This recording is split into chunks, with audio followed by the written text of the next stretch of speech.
guys? Ooh. We're here. We're here. Diane is having internet issues. I don't know if she got hit with a hurricane or something, but so she'll be on if she can be on, depending on if her internet connection comes back. But welcome everybody. People are loading in, crowding in. We expect some fistfights tonight. I hope. Ooh. I'm feeling a little outnumbered though. Yeah, well, that's why I wanted Diane, because I'm moderating. I'm like keeping you guys apart. Make sure you guys don't. Wait, are we supposed to be fighting? We're all internet marketers. Yes, that is my trick here. Honestly though, I agree with video blogger Eric Worre that internet doesn't work. No, that says video blogger Ray Higdon. All right, let me set up my slides here. I'm gonna go run through a quick recap of last week, talk a little bit about no excuses and some deadlines, and for people that stick around, if you stick around to the end, we're going to be announcing a brand new speaker to No Excuses. Very exciting, and you'll wanna know who this guy is, and you'll definitely want to be at No Excuses to figure out how the hell he's done what he's done over the past couple of weeks. Where are my slides? Share screen. We're already recording, so we're good.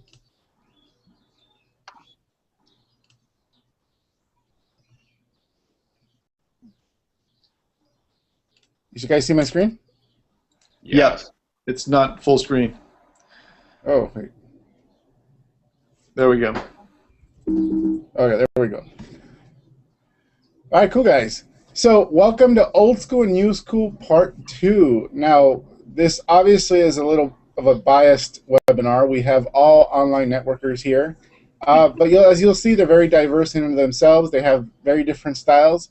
You just saw a few of them, and I will be formally introducing each and every one of them. My name is Ferny Ceballos. I'm the co-founder, co-creator, co-doer of the No Excuses Summit. And we'll be talking about the No Excuses Summit, but I truly want to make this a value-packed webinar like it was last week. Last week we had the highest retention rate I've ever seen on a webinar. No one wanted to leave.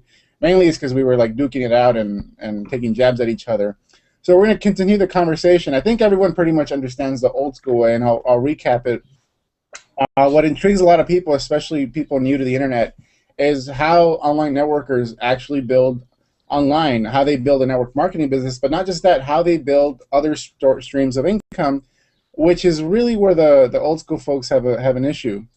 And it doesn't make any sense because the old school folks that had the issue also have multiple streams of income. So there you go. So this is what it's about. Internet marketers say old school is outdated, no longer works, fails to recognize trends. That's what we talked about last week. And notice I say internet marketers. I'm not talking about online network marketers per se. They may have a version of this, but I'm choosing the extreme, someone who's just purely internet marketer. And you have the other extreme, which is a network marketer. It says internet marketing is not duplicatable, unproven, is a big distraction to teams, organizations. And what I say is these both have very valid points, but and I choose to say that neither is wrong. It's just a matter of perspective.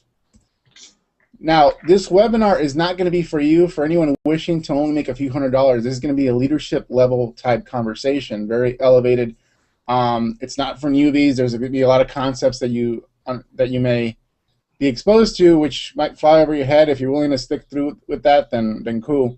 It's not for anyone that's not wanting to be a serious entrepreneur. Again, very serious, high-level conversation about business models, business types, that type of thing. Anyone not willing to sacrifice for a better future, we're not going to sugarcoat anything.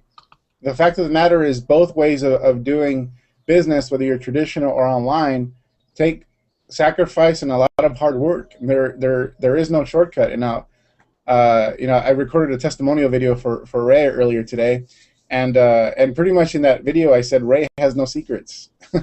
Ray Higdon has a very simple business model that he follows consistently every single day. If he does nothing, he does what he has to do for those couple hours, and then everything else is a bonus. So he has a very simple thing, very simple process, and but he works very hard. It has to be simple for me to do it.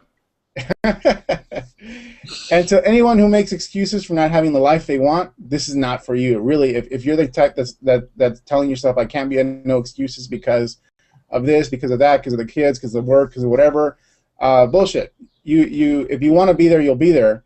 And trust me, it'll change your life if you are there, as it's changed multiple lives, including one man here, which is Ray Higdon. Ray, off the top of your head, how much income do you think making that decision to go to that first no excuses has resulted in your business over the past 2-3 years?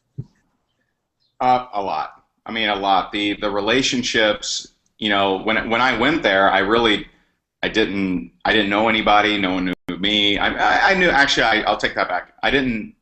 There were only a very, very select few people that I knew, and the relationships that I made there, and of course, some of the knowledge that I got there just led me down just an awesome path. And so I'm forever grateful for that awesome event at the Venetian, right? Wasn't the first one Venetian? Yeah. That's where you were indoctrinated into the online networking way, huh? It was. It really was. What's funny is, I had signed up for some online stuff, and I couldn't get past like the help files, and I was just like. But then when I went to No Excuses, it was just like, okay, I gotta really get the hang of this, because this makes a lot of sense, and it was just so cool. Yep. And so you made no excuses, and so you do what you have to do, and I've seen your work, and everybody on this panel and everybody on that stage has a philosophy where they make no excuses for not having what they want. So that's pretty much the bottom line. So this is a leader level type conversation. But the leaders I really want to talk to in terms of on this webinar is network marketing leaders and top producers. That's who really this conversation is for. Direct selling leaders and top producers in the direct selling space. Internet marketing leaders, if you want to really figure out how the brain of a network marketer works and why they make the passive income that you're lacking, then you should be on this webinar as well. Network marketing and direct sales company owners or executives, if you want to really gain more knowledge as to what we do on the internet and why it's not as scary as you might think. A lot of network marketing companies are bringing down the hammer and very ignorantly prohibiting their distributors from using the internet in any way, shape, or form. I think that's just Gestapo type behavior. I mean, I thought it was free enterprise, but apparently not. So I want to be able to enlighten network marketing and direct sales company owners, executives, people that make decisions in those organizations. And bottom line is, anyone who strongly desires to be any of the above, this webinar is for you. No excuses is for you if that's you. When I got started in this industry and I failed miserably, I was still a beginner, even though I grew a team and then it disappeared doing it the traditional way. When I got started with the internet, I didn't have much of anything. I couldn't brag about a team or an income, but in that moment I made a decision that I wanted to be a leader, that I wanted to grow a big business. It wasn't about making a little money. I wanted to grow a big business. And so you can make the decision right now to be a Ray Higdon, to be an Andrew Murray or a Tanya Links or a Tanya Eliza. What is your name? What is the name we should call you, Tanya? You can call me Tanya Eliza. That's kind of all my branding, but it's Tanya Eliza Links. Okay, got it. All right. Whatever you like. I see different ones. So if you strongly desire to be at our level, then this webinar is for you, even if you are just starting from scratch right now. Now, what to expect? We'll be hanging for about 60 to 90 minutes. Your IQ will go up, guaranteed, by 20 points by the end of this webinar. That is my promise. You can go take the test right afterwards. Again, high-level conversation. We might use big words. Have a pen and notepad ready to take notes. And eliminate all distractions. Duct tape your kids to the wall. Make sure they have a toy to play with when they're on the wall. Maybe some food. And you should be all set. Disclaimer, I am not a parent. I do not know what I'm talking about. But you find the best way to not distract yourself. So tonight's combatants are right here. You've already met a few of them. Like I said, Diane is on her way, having internet issues. Hopefully she can make it. Ray Higdon, Tanya Eliza Links, and Andrew Murray. Fatal four-way match, no holds barred, anything goes. Even though they're all online networkers, and I load them into this webinar believing that they would agree on a lot of things. Well, I know all of them very well, and they're going to disagree on a few things, and that's what I want that to come out. I want that diversity. So, guys, say hello to everybody. I want to see. I'm going to check real quick if Diane and Raymond have arrived. But say hello, starting with Mr. Higdon. Say hello. Tell them how awesome you are and how happy you're here. That you're here. Well, how long do I have? No, I'm honored to be on here. Just learned a lot from the guys on here, including you, Ferny, and Andrew, just a guru, and Tanya, just unbelievable producer. So I'm excited to be on here, and thanks for having me. And yeah, let's see. Back in 2009, I really wasn't sure what the hell I was going to do with my life, and it was kind of dire times back then.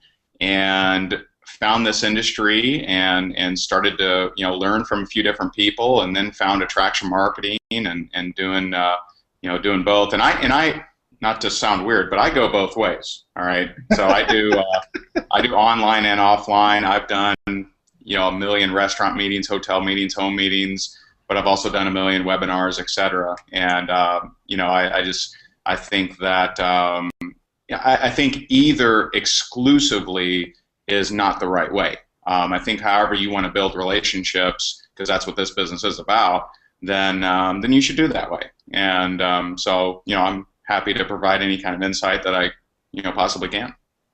All right, awesome, man. Miss Eliza Links. Hey guys, what is going on? Well, I'm originally from Canada, and I travel pretty much all over the place now. I'm in the United States on the East Coast hanging out.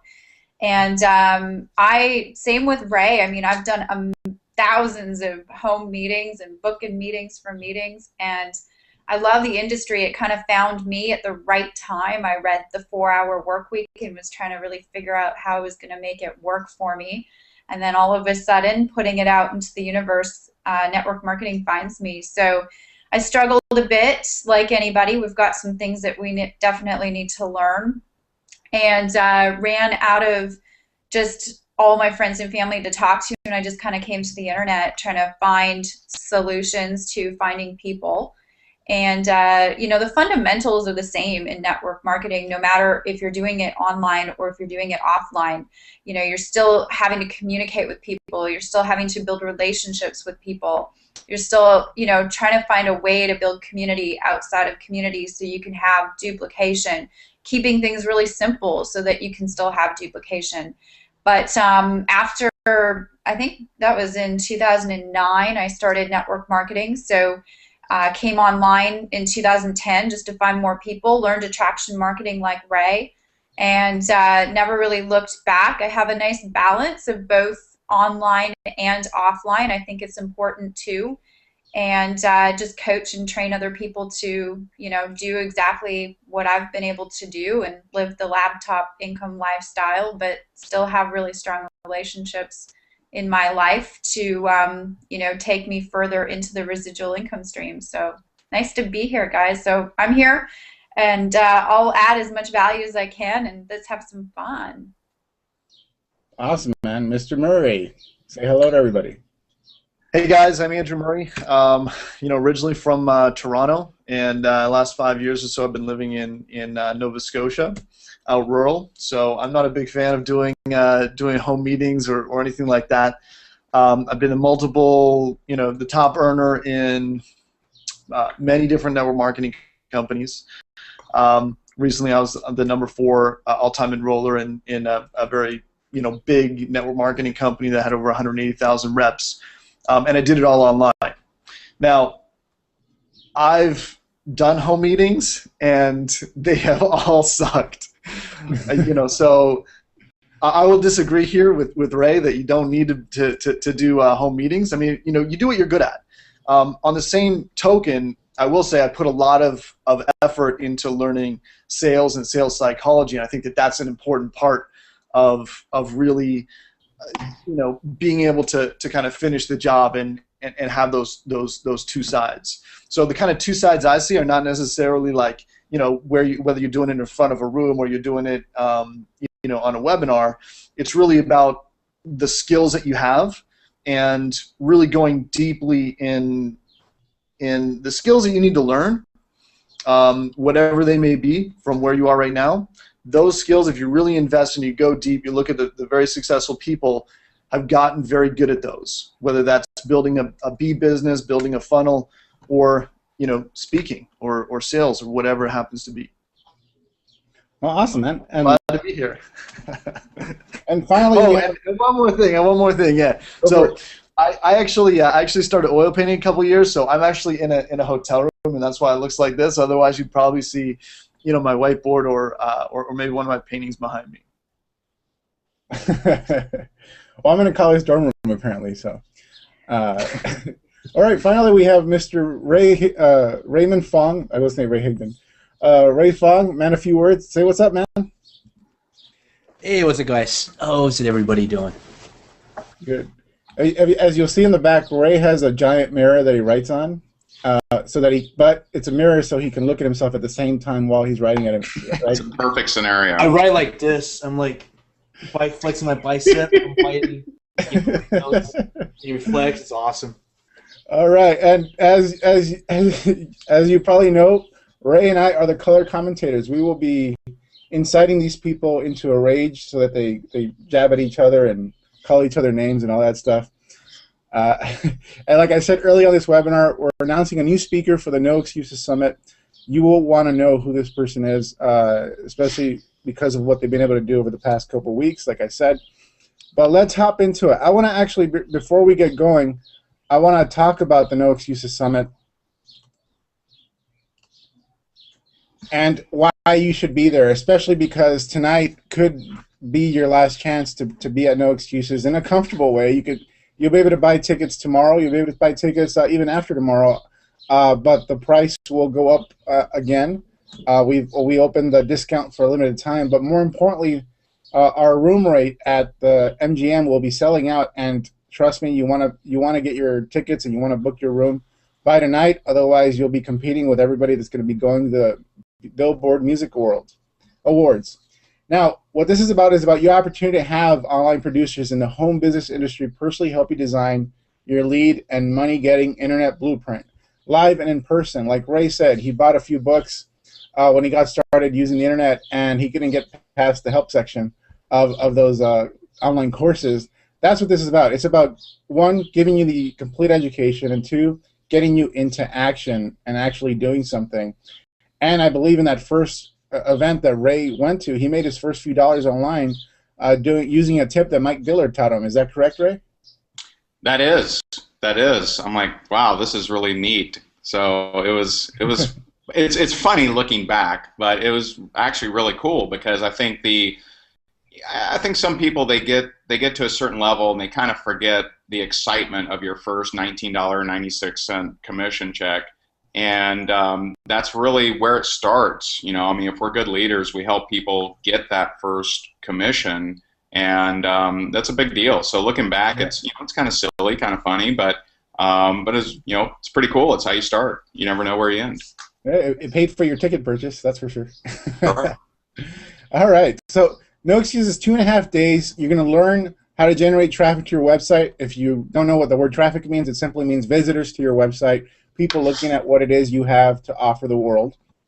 And we'll be showing you how to use automated systems, very simple systems that turn traffic into leads for whatever it is you're selling. And speaking of sales, you'll learn how to convert those leads into money in the form of new reps in your business, new customers in your business. If you're selling, whether you're selling info products or an actual product from a company in the networking space, whatever you choose to generate leads for, you will be able to learn how to convert those into some cash. And bottom line is what No Excuses really does for you, aside aside from knowledge, which is 1, 2, 3 here, is you'll be able to create an effective strategy and be able to take focused action that gets you results fast. This is what people miss. They look for the secret. They look for the traffic tactic. They look for the conversion secret. They look for that automated system that's going to make them a lot of money. But in order to make anything work in this industry, you need an effective strategy. If you're doing, as I'll talk about, if you're doing direct sales, as I'll define it, versus network marketing, your strategy changes. If you're exclusively an internet marketer, your strategy and how you approach marketing changes. If you're a traditional networker, your strategy changes. And so while all these businesses essentially have the fundamentals, components of traffic, leads, and monetization, how you approach those things can be very different. So you need to develop a strategy and then take action with that strategy, and that's what we'll be helping you with No Excuses. And if a light bulb just went out for you, then that means you need to be at No Excuses, because we will be putting things in context. We're just not going to teach you some secret that about traffic or some other secret about conversion. We're going to put that thing into context, and it may very well mean that what was just taught to you doesn't apply in your business, but you should know that before you start wasting your time on a certain strategy. So how do we know No Excuses can help you? And well, it's simple. We have produced more success stories than any other event in our industry. Many 6-7-figure earners have started right here with No Excuses, including Ray Higdon, who was an attendee at the first one, and he's been a speaker at every single No Excuses ever since. Not only a speaker, but one of our top affiliates, top ticket sellers. He is responsible for putting a lot of people in that room every single year because he believes in this event. And our most successful attendees have gone to become speakers. So this year, we had at least 8 people on stage that were attendees at previous No Excuses that were just getting started or just getting rolling in their business, and we helped them take their business to that new level. Millions have been made as a result of partnerships like we discussed with Ray. All the money he's made as a result of the relationships he's built. Ray, I mean, you met Michelle and No Excuses too when you were a speaker, and that relationship between you and Michelle has produced a lot of money between the two of you. Am I right on that?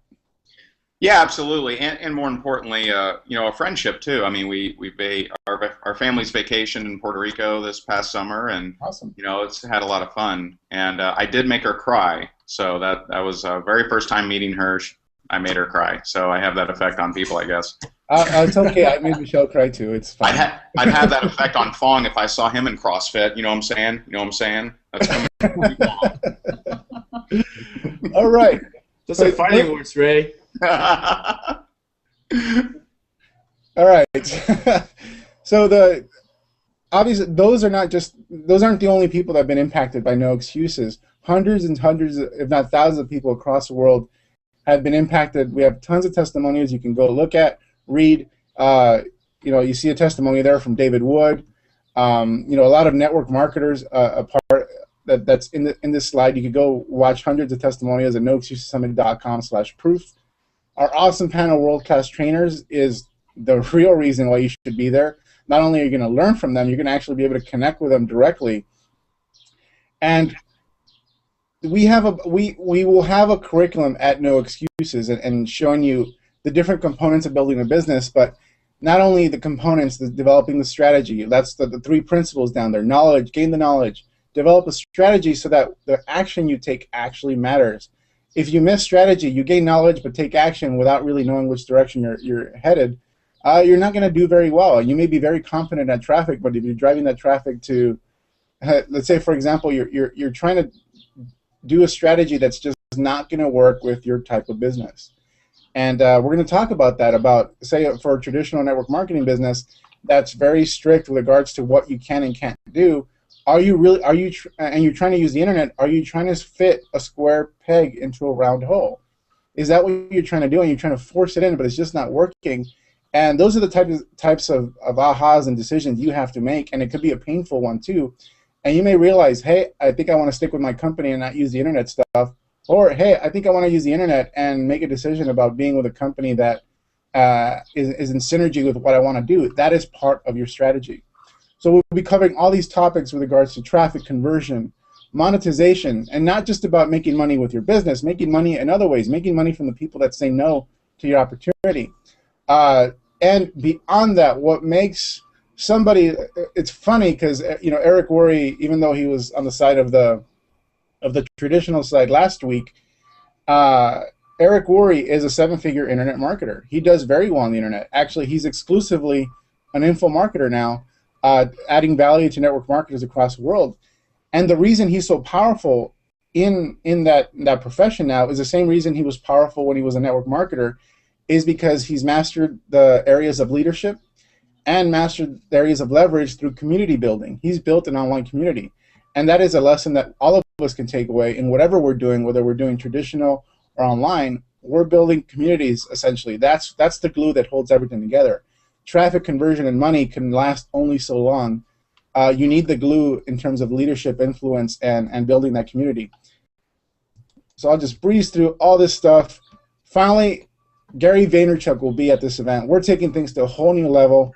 We had to pull a lot of strings and go through some serious hurdles in order to get Gary.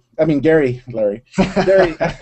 Wait a minute. You're bringing in some guy named Larry Vaynerchuk. Larry Vaynerchuk, his brother.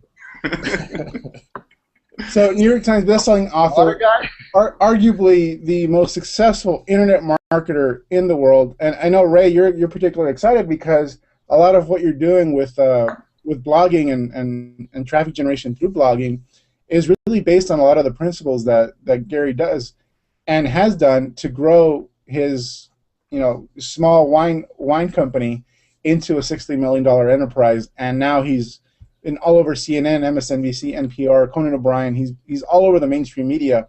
He validates what it is we do. He validates what we're doing as legitimate because there really is no difference in philosophy from what he does from what we do in our businesses.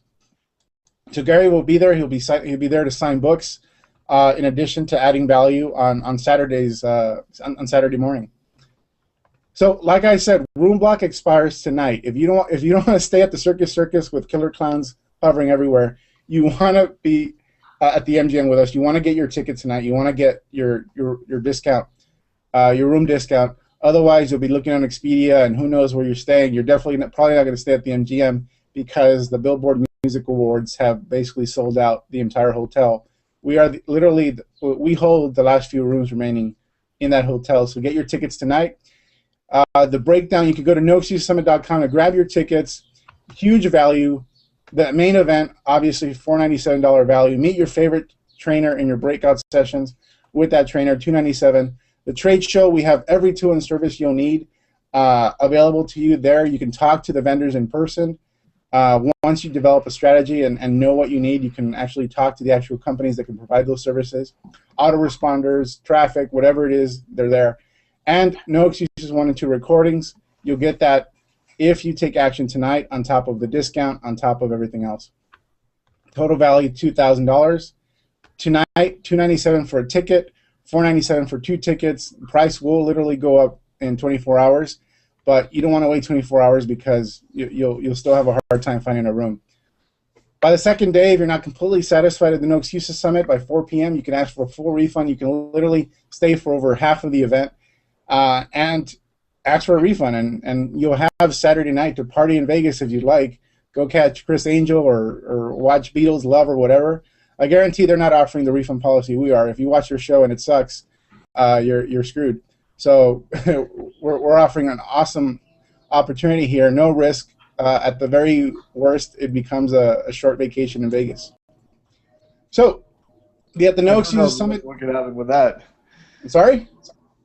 Sorry, no, it's just a joke.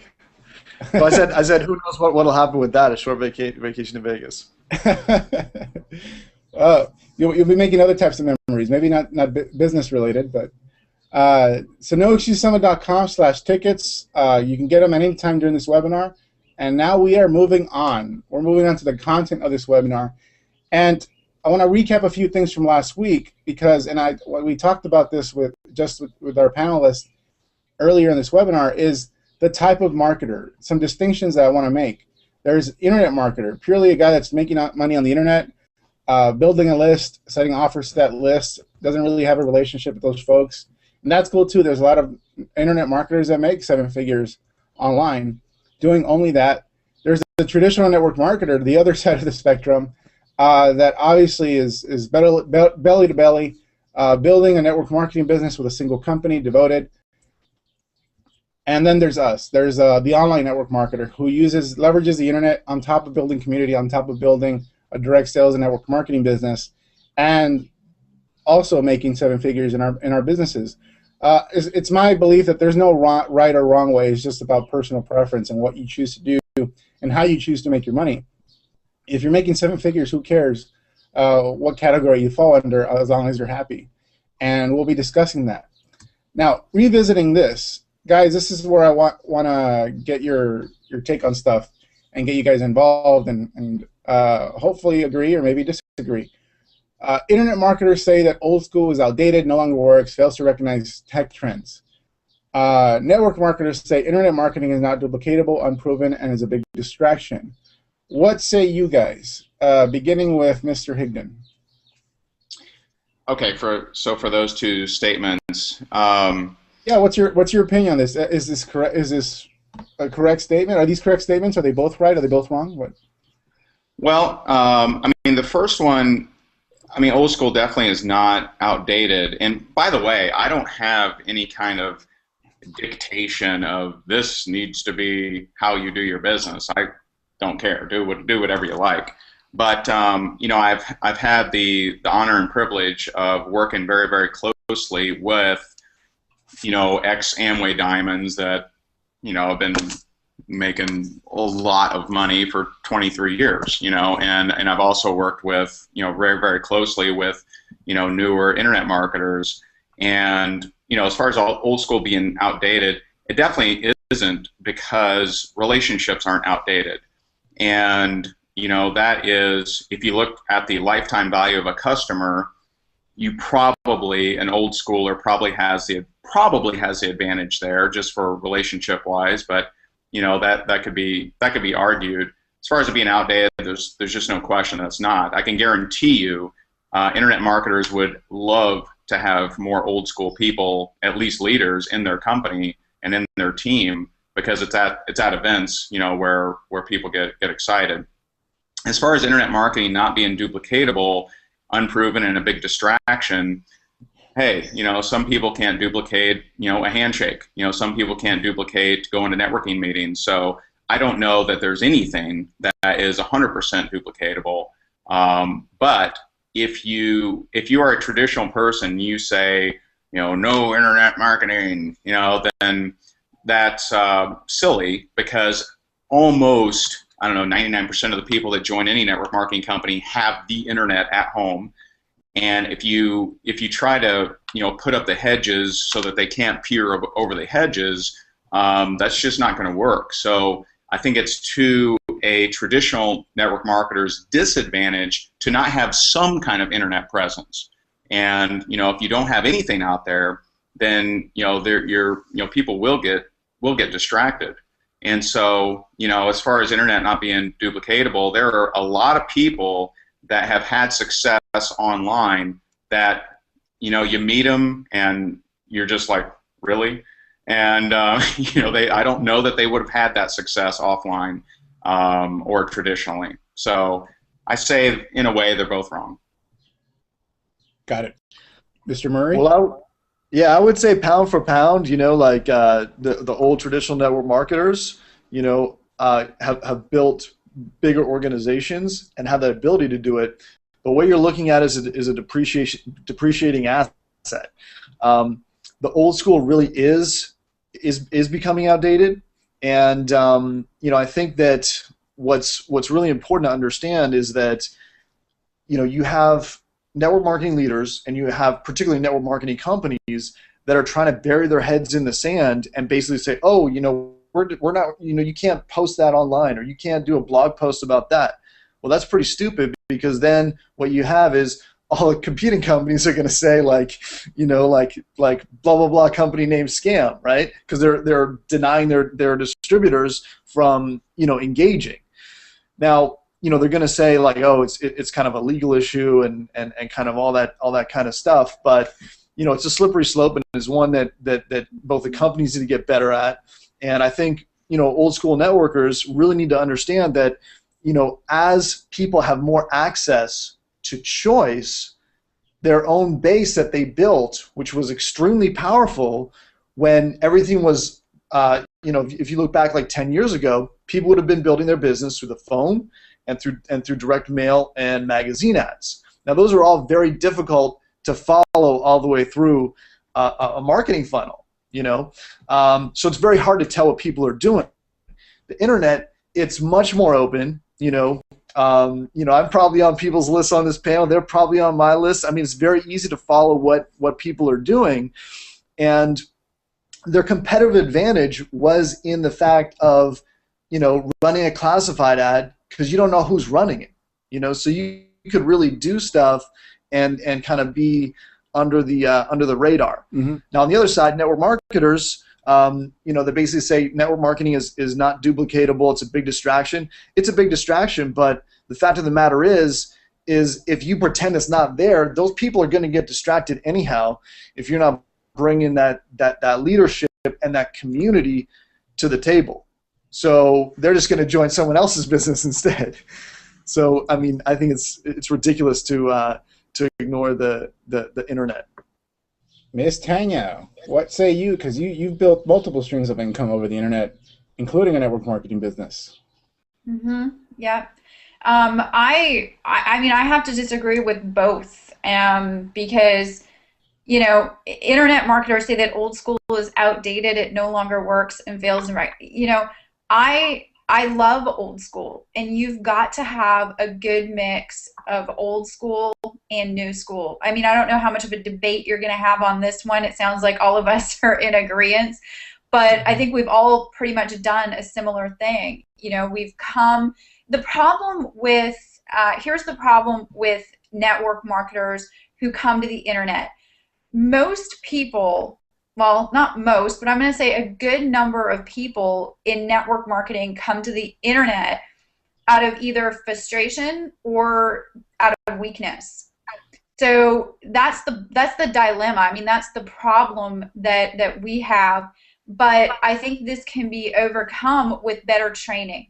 And I see so many people out there that get sucked into the funnels, the sales funnels that are very clever with talking about how you never have to call somebody. You can just put a web page up and drive traffic and get an unlimited amount of signups and hit the top level of your company. I mean, that's the problem that we old school, new school marketers that are actually out there doing something that works. I mean, there's a very small amount of people that are out there in network marketing or even internet marketing that can go out there, put up a web page, drive traffic, and just sit back and never talk to anybody or build a relationship.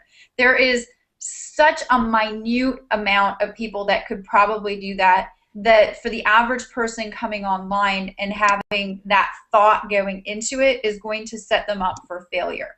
Mm-hmm. So I think there needs to be better training out there as far as, building a network marketing company on the internet and the process involved. And I know that going to No Excuses, there's a good number of network marketers that are there that are just looking for a way to get in front of more people. Mm-hmm. So internet marketers saying that old school is dead, in my opinion, if you're really wanting to build a network marketing company and use the internet to help leverage you to do that, you need to have old school influence still. I really believe that. And network marketers say that internet marketing is not duplicatable. I mean, I kind of have to agree with Andrew that it's not duplicatable, but a lot of people aren't duplicatable. I mean, some of the things that I do aren't duplicatable, but I have that leadership mentality where I will do anything to make my business work. And there's not a lot of people out there that will do anything to make their business work. And I think Eric Worre said it the other week when I was watching, and I love Eric, and he said, let's just face it, at the end of the day, we're not duplicatable. I mean, we can do certain things to be duplicatable, but leaders they're leaders, 97% versus 3%. However, and here's a story, a very, very short story. When I started internet marketing to build my network marketing business on the internet, my upline told me, do not do it. It will never work. I got made fun of. I was actually the black sheep of the team. So I went from being, on stage doing some trainings to basically don't talk to Tanya because she's going to get you into this thing and it's going to be confusing and you're not going to build your business. I think it's out of ignorance, and I also think they're not at fault. It's just they don't know. They don't have the knowledge to share with the team yet on a proper way to use the internet to make it happen. So after I spent some time learning how to do internet marketing for my network marketing business, I started to recruit. I started to recruit a lot of people. I was talking to people in Texas, and I'm in Canada. I'm talking to people in Florida. I'm talking to people in Michigan, all over the place, and I'm recruiting people, and I'm building my business outside of my community. And I had my upline call me up and say, what the heck are you doing? Now, I had to take a step back in my business, like 3 months of learning $1 million skill of using the internet, but now forever my business will be, grateful for. I mean, my leadership skills are now very, very much, expanded because of it. And I have people that specifically come and they want to learn internet marketing for their network marketing business. But I think we have to be careful with how we put the message out there and not put too many bells and whistles on it. I mean, there's some really good things that you can do as far as putting new school and old school together. So I disagree with both statements. I think, internet marketing is duplicatable to a certain extent, and we can put steps in place as a leader to allow people to have success. Just depends on how we do it with the right training and the right philosophy going in. Right. And my view, well, before I get to what I have to say, Ray, did you want to add anything to? Yeah, I mean, I think we have to be careful in terms of what we consider or ask to be duplicated. People are not duplicatable, but certain actions we take are duplicatable. Mm-hmm. For example, Ray, I can imagine telling one of your downlines, hey, go talk to your grandmother, tell her hi, and then say this thing. That's easily duplicatable. Any monkey with half a brain can do it. So skills or actionable items are duplicatable. Just like Fernando and myself, I mean, that's one of our biggest struggles in the past several years is looking at something like SEO, which is traffic generation methods, in case you guys don't know. How do we streamline that process, which is convoluted, complicated in theory. When it comes to actual actions, you can break it down into chunks that people can do. Move your mouse to over here, click on that, then move over here, click on that. If you can, it takes a great, amazing leader and a teacher to be able to break down anything into systemized, actionable items. Then that, I believe, becomes duplicatable. Internet marketing itself as a concept is not duplicatable. If you break it down, it's duplicatable. What you guys do as amazing offline folks, Ray and Tanya, and this is what you say to people. You can write scripts all day long and try and draw out this whole complicated. If he says this, you should say this, and people have done that. I believe that is duplicatable. But your personalities aren't. Fernando?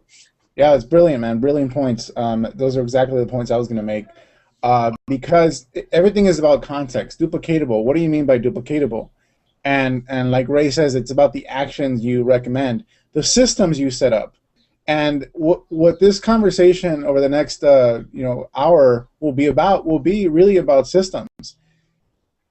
I'm gonna be real here. The fact of the matter is, in network marketing, even in internet marketing, the masses will subsidize the successful few. The masses, meaning all the distributors who are out there, paying their monthly auto ship, investing money into tools and all this other stuff. The majority of them will never do anything. They'll keep paying into the company. They'll keep paying into whatever tool systems that company has, and they won't do anything. But that revenue is what gives the opportunity to the people that are action takers to be successful. If not for those masses that are essentially subsidizing those successful few, our business model, but not only our business model, our world will not exist. Internet marketing, it's like it wouldn't be worth it for us as internet marketers and consultants and product creators to have only people that are successful by our products, because you don't know who those people are. They come out of the woodwork, and we just accept 95% of the people will just sit on it. They'll put it on their shelf, they'll leave it on their computer, and won't do anything. But we do it for those 5% of unknown people that actually will take action. So if you're somebody that's not doing anything in your network marketing business or in your internet stuff, then you have to face the fact that if you're not succeeding, you're the one that's subsidizing the people that are successful. And that's say it again.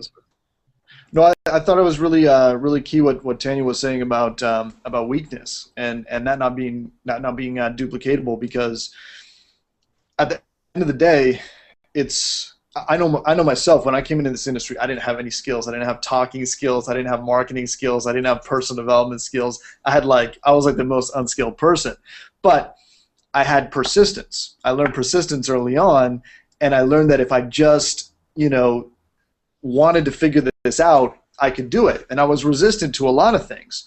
For example, I was resistant to even going to events, because I'm like, I just don't need to spend that. I don't really need to go. And I was with a top tier company called Emerald Passport a long time ago, and I skipped their first event, and then I went to their second event, and that was a huge breakthrough for me, because it opens up a different kind of ability. It opens up experiential knowledge, which is really key, because people are so used to learning in school, right? Or learning from they buy a training course, but they're not able to put it into action. And it's really being able to kind of be in a place or be in a situation where you can have feedback, where you can have experiential learning that breaks that open. Right. Now, Andrew, was this a hidden plug for No Excuses? Is that what you're just doing right now? No. Just kidding. No, but I'm going to be a No Excuses. So. Not at all. If people want to, the hidden plug is what I just said. One thing I want to add to this is this is my view. Both are valid points, but this debate actually solves nothing. The old school versus new school, because, and we hinted on it about systems and duplicatable actions. Before anyone starts saying what is better, what is not, you have to follow the money. What type of business are you in, and where is the money made? And this was a point of contention last week, and I want your opinions. Essentially, the three business models that we have a choice of taking part in what we do as online networkers. Some of them participate in all of them. There's network marketing. There's direct sales, and I have a specific definition of direct sales. In network marketing, the big money, if you want to make a lot of money in network marketing, it's into duplication and getting people to take the actions that will expand the volume in your organization and expand the number of people in your organization. You don't get paid to recruit in network marketing. You may get paid some upfront cash if the person you just brought in buys something, but there's little to no upfront cash. The big money is in growing a big team. Would you guys, real quick, would you guys agree with that definition of network marketing as far as how money is made? Yeah. Yeah, for the most part, yeah. Yeah. Tanya? Yeah, for the most part, yeah. We spent like a half hour last week on this. With direct sales, this is where I need to define direct sales, because this is where a few folks got stuck. I'm not talking about Mary Kay. I'm not talking about Princess Bride. With direct sales, I'm really what I'm referring to is a lot of the online programs, top-tier programs, programs that essentially have catered to network internet marketers, while at the same time allowing you to grow a team. In direct sales, the big money is in upfront personal production, being able to sell a lot of money upfront, where you paid 50% or more in commissions for your own personal production. The rest goes to the company or somebody else. But there's little to no residuals in helping people in depth. Like, basically, you're not going to get paid beyond a couple levels of people who are distributors in that company. And we tried not to name names last week, but I'm just going to name a few examples because I think it'll help a lot of people, not because I'm endorsing any one of them. Early in my days when I got started, I got involved in direct sales when I got online with a company called Carbon Copy Pro, and specifically that was a system for wealth masters. and it was top tier, meaning you made one sale, you made a ton of money up front. You made anywhere from $1,000 to $9,000 for a single sale, and at that point, you didn't care if the person you brought in duplicated. Now there's things have evolved, and now you have the 100% commission business model. You have Empower Network, Pure Leverage, Newcopia, and all these other companies who are sprouting up. I consider that direct sales because I can bring a lot of people into the deal, make a lot of sales up front through my own marketing efforts. If none of them duplicate, I can still make a lot of money. And that's been the key to those business model successes. And that's why I define them as direct sales, and how they really differ from traditional network marketing, that's why I don't like to call those opportunities direct sales. I don't like to call those opportunities network marketing, even though some of the people in that company may, because the strategy on how you build is completely different. If you're a big traffic generator and get a lot of leads, you can make a lot of money in that business. If you're a traffic generator and get a lot of leads, that doesn't necessarily equate to a lot of money in network marketing. Would you guys concur with my assessments? I really want to get your thoughts on this.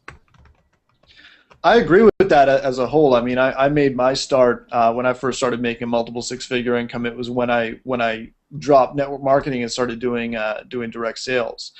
I also think direct sales is a little bit easier for people to get into positive cash flow. But people, by the same token, people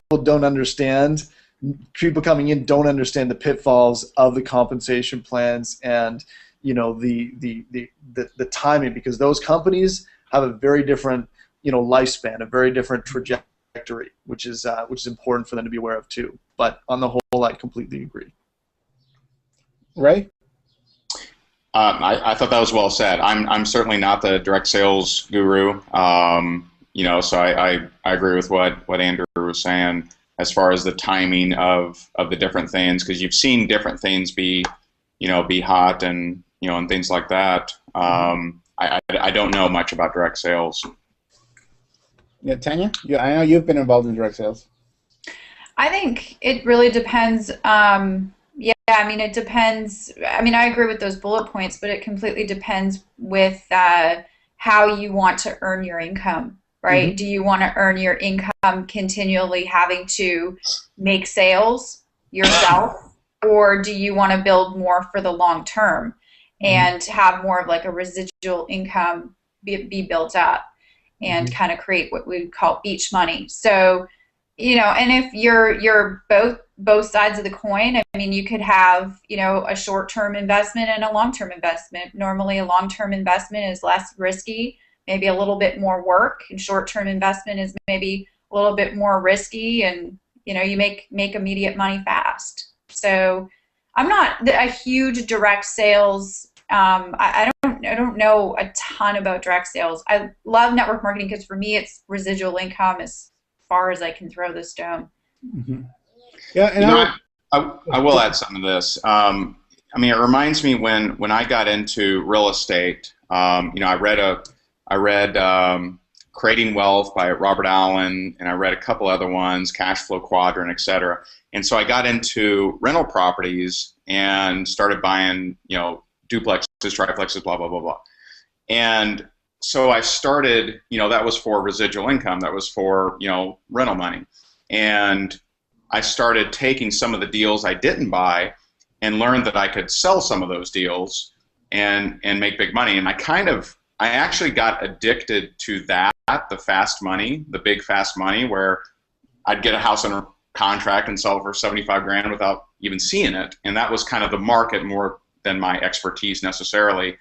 Having been through all that, I definitely appreciate residual income of whether you had a bad month, good day, whatever, money coming in each and every month. So I'm way on the other side of focusing on residual income. Oh, awesome. So the thing I want to get across to people that are watching this, because we're making a lot of points, I have enabled the Q&A, so if you have questions, submit your questions. We'll take them as we go during some breaks that I'll have, and definitely take them at the end of this webinar. because we want to make sure people are understanding. Again, we're having a pretty high-level conversation about business models. That doesn't mean we don't want to answer your questions. So submit those questions. We want this to be interactive. Now, going back to the business type. So I think we got it pretty well dialed in, the different business types. And I also added affiliate marketing there.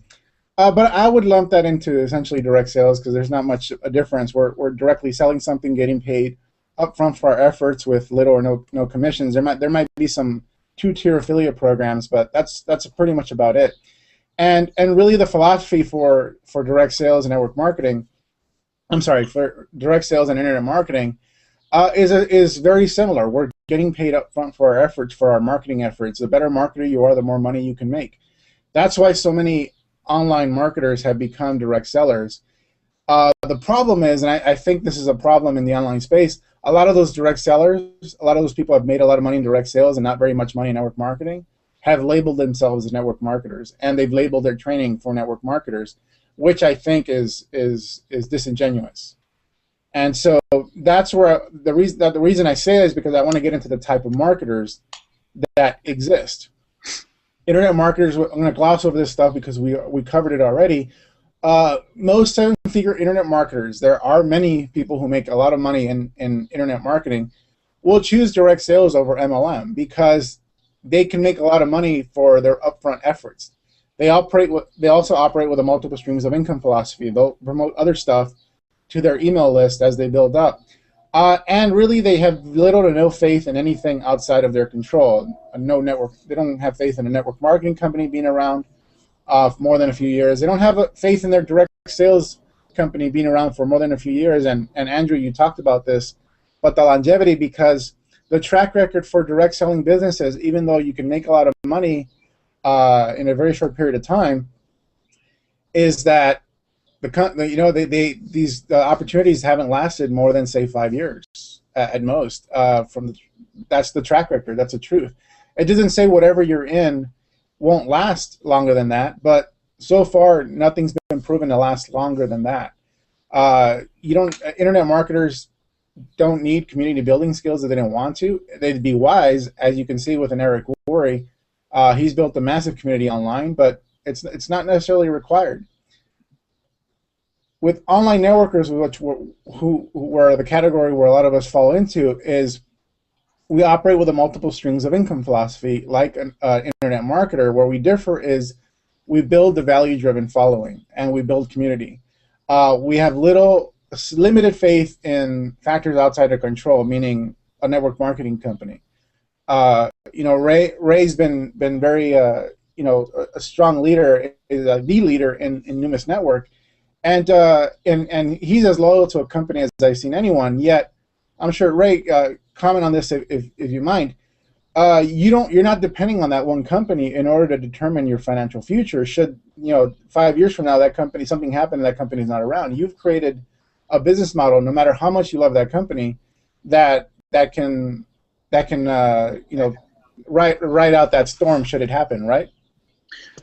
Yeah, absolutely. And no matter where you go, there you are, sort of thing. So I have really focused on my brand and my business. And last year, I was able to surpass my network marketing income actually with my own personal product sales. And that's something that is cool. And it's not residual, being that, I still, I blog almost every day, and that brings traffic in, and traffic sees some of the different offers, and they, sometimes they buy. And, but yeah, absolutely, it's a fantastic, awesome, great residual income, and love network marketing, but I also absolutely love the fact that I've been able to create multiple six-figure income streams and outside of it. Right, and as a result, you multiple streams of income. We still subscribe to that as online network marketers.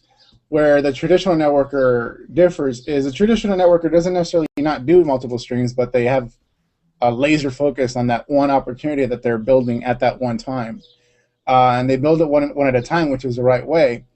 And this is where they had Lisa and Eric had a level of disagreement. When I said total faith, I changed it to trust, but really for me, it's like, who cares what the word is? You're building primarily one company, and you're building your entire seven-figure income on one company. And that takes a massive level of trust, because you're going to be building that for the greater portion of the 2 to 5 years you're involved with that company, or longer. So for me, that's putting a lot of faith that that company is going to do the right things over the course of those 2 to 5 years. Would you guys agree with that? That a traditional networker pretty much puts all their eggs in one basket, as a result? Yeah, absolutely, because they have to be selling that vision, and they have to sell it just completely entirely. And I think the one thing that's really key about that is the focus. If there were more of these online marketers who were able to implement the focus, at least for a specific period of time, with the internet op or whatever they get involved with, then we'd see a much higher duplication. Mm-hmm. Yeah, Tanya? Yeah, I mean, traditional network marketer, total trust in their primary company, which, I think instead of putting total trust and faith in your primary company, you should put total trust and faith in you, like personally. Yeah. Well, that goes without saying. But if your income you're making at that one moment is primarily coming from that one company, there is a lot of faith and trust that you're putting in the company owners and the people that are running that company, that it's going to be around. Because at some point, the goal of a network marketer, this is the dream they sell, so we can't deny that's not what they're selling, is a residual income that can last a lifetime, a walk away income. Now, is that a fallacy, or is that possible? It's a fallacy. Go ahead. Wait, what's a fallacy? That essentially it's a fallacy that. Go ahead. I just think it's a fallacy that you can put your whole life into one company and expect them to do that, because companies have either failed through mismanagement, sometimes they've just taken the whole internet network marketing wing out of it, like in iLearning Global, and you just never know what can happen. And there's companies that have been around for years that go to business all the time, like Fortune High Tech, a little while ago, and just on and on and on. And I think it's old world thinking, much like Ray, you mentioned Rich Dad Poor Dad or Cash Flow Quadrant.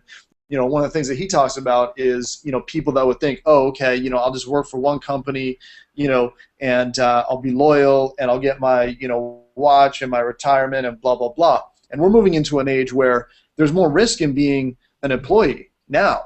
If you don't get entrepreneurial, if you don't get multidisciplinary, learn multidisciplinary skills from different people and be able to integrate those into yourself, then I think that's the most risky thing in the world. And I think it would be very risky to join a network marketing company and have all your eggs in one basket, because that's exactly what I did a little while ago, or I started to kind of go in that direction, and I almost got pinched. I mean, here's the variable I would add to that is,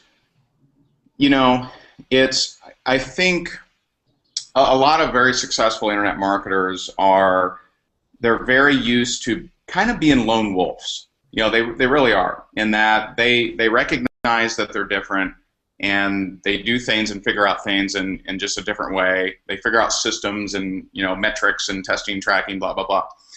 And when you're saying traditional network marketers, it depends on what you're saying there. Like some people would see that as someone who has total faith in a company, but if you actually dissect the most successful network marketers ever, they actually didn't have total faith in a company. They had total faith in their ability to lead a team.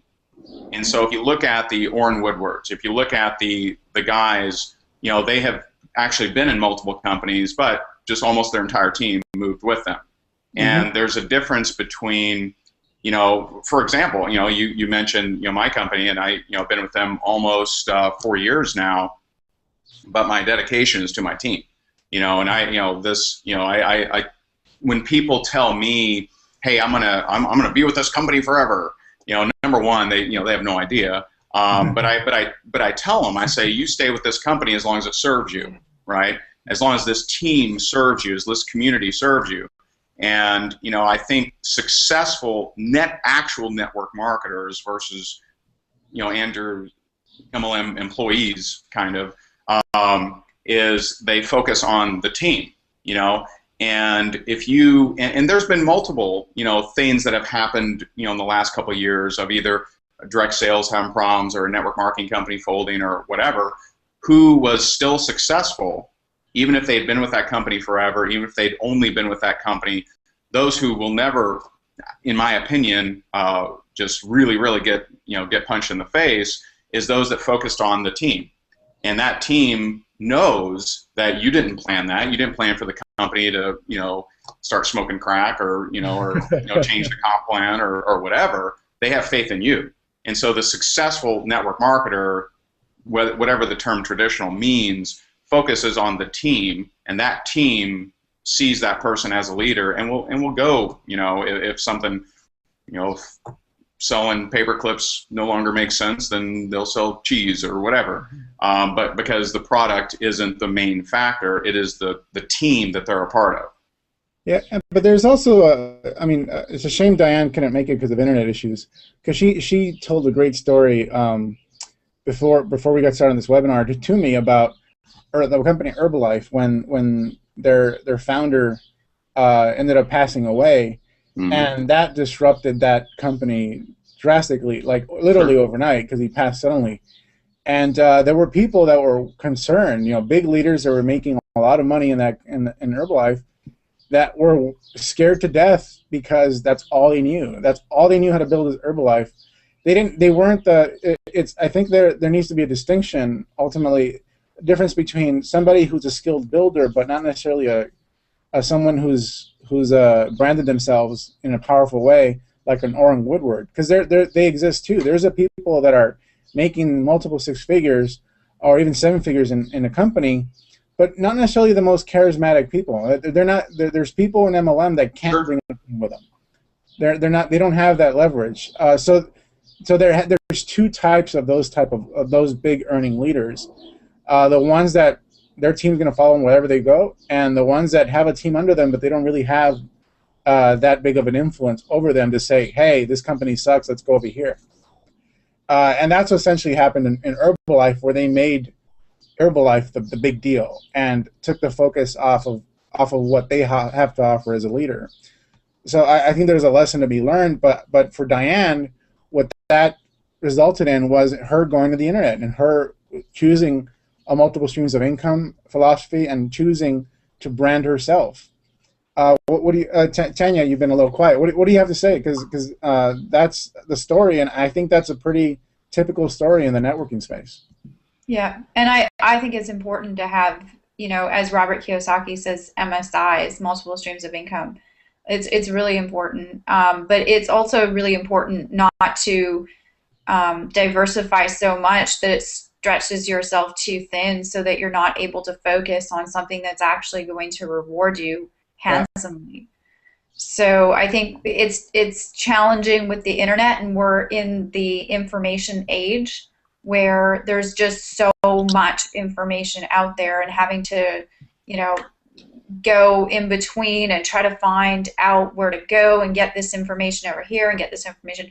But I think it's important to have multiple streams of income in whatever you do. I mean, we're talking about network marketing, but if you're working a 9-to-5 as an employee, you could lose your job tomorrow. Mm-hmm. So what do you guys have to say? Actually, I lost my train of thought right there. Well, I'll talk on this for a bit. I'll tell the story of kind of what happened to me just in certain recently. So I built this huge organization in a traditional networking business, and then there were a couple things that kind of happened that I really wasn't happy with, that had been kind of dragging on for a while. Then I ran into ethical issues, and if I can't support something, I can't do it. So at that point, I basically dropped everything else that I was doing, was focusing on all my energy on building this particular network marketing business. And then, and Marie and I were both doing this. Marie's my wife. We were both building it, very, aggressively on the phone, all that kind of stuff. And then our son got sick, and he started having, I guess you'd say, kind of tics, where he kind of, have reactions, and we needed to kind of back off, and we needed to drop the whole thing because we just didn't have time to be doing, all those 3-way calls, because we needed to be making bone broths for him and, home cooked stuff, and, we flew him to New York to see a doctor and like all this stuff. And as I was doing that, what I needed to do was build my own, back end of the products that I'd been neglecting to kind of build the back end into, because I was focusing on building this network marketing company. But in a couple of months, we started producing more income from doing that than we were in the network marketing business, and then it just went like up and up and up. And now I have a much more passive business and a much more stable business because of how I started structuring things on the back end, and how I started focusing, and there's that word again, focus, just putting my focus into something that was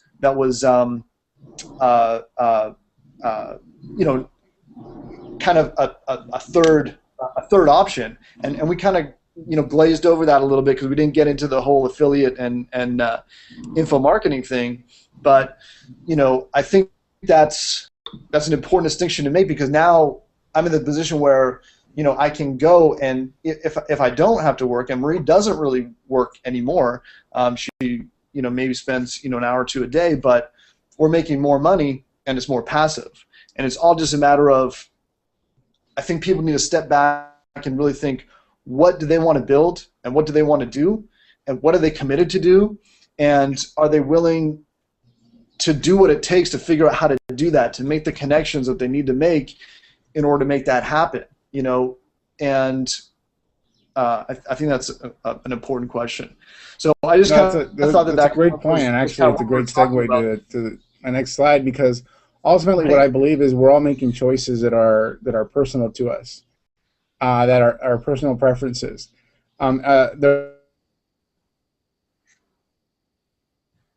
He kept calling network marketing a better way. Or at least traditional network marketing, the way that he does it, or did, and he essentially in the action that he's taking today in focusing exclusively on training and being an info marketer, he kind of contradicted himself, because if network marketing is a better way, why not stay there? That's kind of his tagline. My philosophy is that there is no better way. It's what you choose to be your better way. Even if you dissect every one of our businesses that are on this call right now, or on this webinar right now, you'll see our income streams are very different. You'll see that we focus on different things. Our business models are different, and we choose it. It's by design. I mean, we have No Excuses Summit as 6 months out of the year. We're focused on No Excuses Summit. No one else is doing a No Excuses Summit. So obviously we found a unique way to add value to the marketplace. But regardless of what you're doing, if people are from different stripes and different business models, if they're all producing 7 figures, who gives a crap about a better way? Yet there's still this conversation, and really what it comes down to is you choose your preference, and then you create systems like what Andrew just described. You create systems in order to make that thing work. With internet marketing, we have online systems, we have autoresponders, we have sales letters that sell for us, we have shopping carts that introduce other offers as people are checking out. All that stuff, we've set up systems that passively basically sell for us. When you get a ticket to No Excuses, you'll be offered VIP upgrade. If you want to go into the VIP parties and all that stuff, you'll be offered that. I don't have to sell. That's automated. That's a system that was set up in order to do that. And then there's a system that tells you how to get your hotel and how to find your way there, directions, where we're meeting. All that is systematized. I don't have to be on the phone and tell every single customer to do that. In network marketing, there's a system for training. You talk about duplication. Duplication is not, the term duplication has nothing to do with everyone doing exactly the same thing and doing exactly what you're doing. Duplication, like Raymond said, is about getting a certain percentage of your people taking specific actions consistently so that your growth is bigger than your attrition. So if your growth can outlast your attrition, if simply just 5% of your entire organization are taking action, these specific actions every single day, then you systematized your growth. You've created a system of teaching people how to do certain things that will produce income in their businesses as well as yours. So duplication is not about getting everybody to do the same thing. It's about getting this this certain percentage of people to do something so that your growth will outdo your attrition, and you continue growing, and your income continues getting bigger. Would you guys agree with that? Because I think the people don't really understand what duplication actually means from a systematic standpoint. I would like to add, just because I don't, and correct me if I'm wrong, because that's why we're here, but I believe that the fastest way to, using any of those business models that you went through, I think the fastest way to a 6-7 figure business, and again, we all, on this call, we all have multiple streams of income, and that's great, but I think to make sure that the message isn't taken wrong, there needs to be focus, and if you start something, before you go on to the next, and I think Lisa Grossman talked about this last week, finish what you start and then move on if you're going to build up multiple stream of income, because there's so many people out there that go and try a little bit of this and then try a little bit of that and then try a little bit of this, and if you don't finish what you start, it just becomes a whole big mess, and you'll never get to that 6-7 figure income that you're really truly looking for. So in whatever business model that it is that you choose, I think it's very, very important to put as much of your 100%, 110% focus that you can into that thing. Build it up to a certain point so it is using, your systems, your autoresponders, it's running on autopilot, or at least you got some leaders and they're, running, and they understand your vision and they understand, okay, multiple streams of income, and then you finish it, and then you maybe add to your add another nest, right? And put some eggs in it. But I think it's really important that, rather than just thinking everybody needs multiple streams of income and a million deals to be making money from, I think it's really important to make sure that we have focus in what we build and we finish what we build and what we start, and then move on and build another empire, if you will. No, absolutely. And what we're selling is essentially no different than the dream that a traditional network marketing company sells.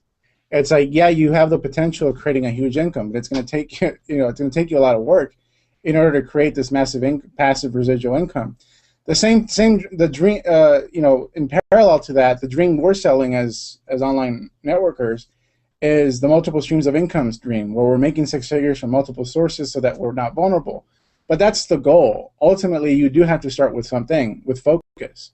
One of the great lessons I got from my mentor, Mike Dillard, and why he as he got success, as he got huge, as magnetic sponsoring started to grow and become this giant in the industry, he got tons of offers from all these places, all these people that even were his mentors, or people that he looked up to, even people that made more money than him, and offered him something, offered him a new opportunity to JV or something, and he turned it down every single time, no matter how enticing it was.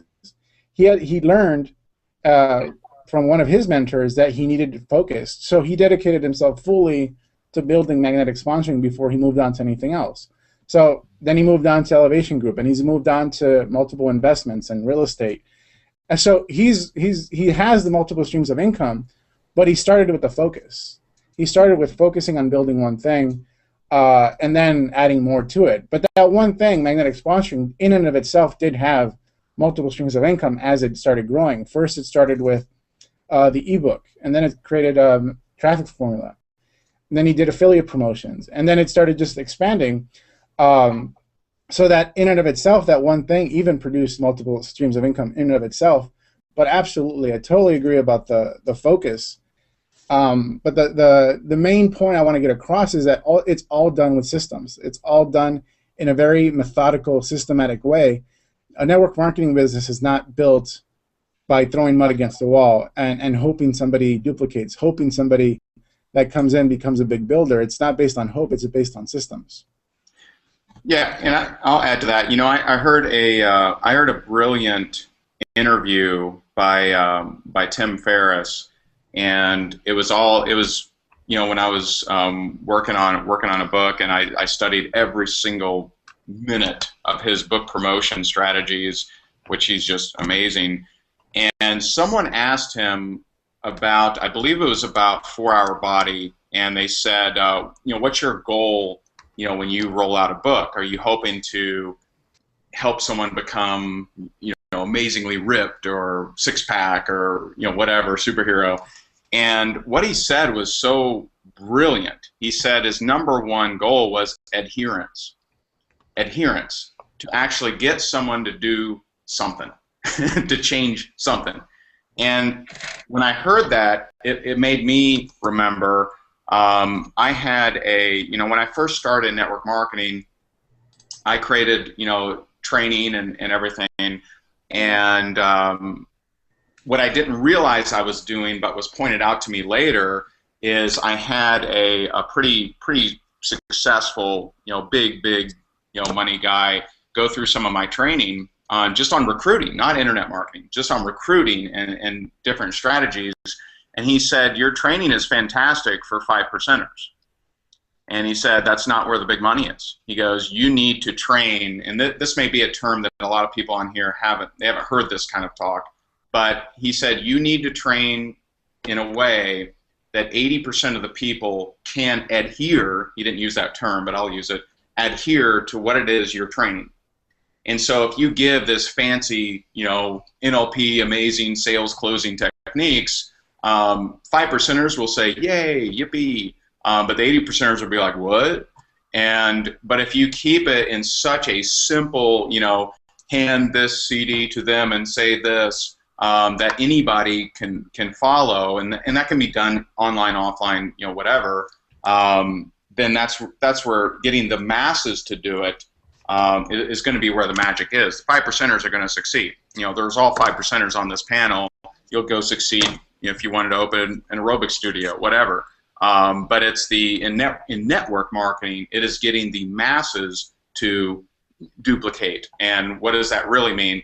To adhere, to change a part of their life, to do something additionally that will benefit that company and that opportunity. Mastering the mundane. Yeah. Now, with regards to that, because I made the point about essentially the masses subsidizing the successful few,